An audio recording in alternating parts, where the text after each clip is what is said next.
pasikartosiu, jau dabar turėtumėt planuoti, kas bus, dėl ko bus ir kaip ir ką komunikuosit. Naujienlaiškiai yra labai svarbus jūsų lojaliam klientui ir jau reikia pradėti juos dabar apšildyti. Man labai šitą mintis patiko, kurią išsakė. Jos jau dabar reikia sakyti, kas bus, kas laukia.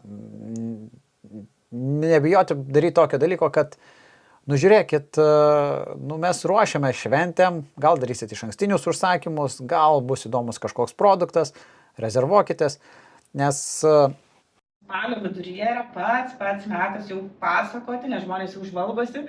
Tai čia yra žvalgyba, čia yra, kada prasideda pats pikas pirkimai. Netgi jeigu tvarkingai pradedant komunikuoti, kas laukia, kas bus, tai galima parduoti.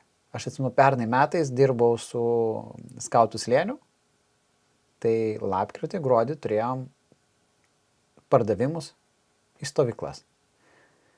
Kai kurie tėveliai, kurie nebuvo pratę gauti naujienlaiškių, sakė, jūs čia biškis paminat, bet kalbėjom apie stovyklas, kalbėjom apie pasiruošimą, kalbėjom apie šventinį laikotarpį, apie žygius ir siųsdavom informaciją, kuri net nebūtinai sako, registruokis stovyklą.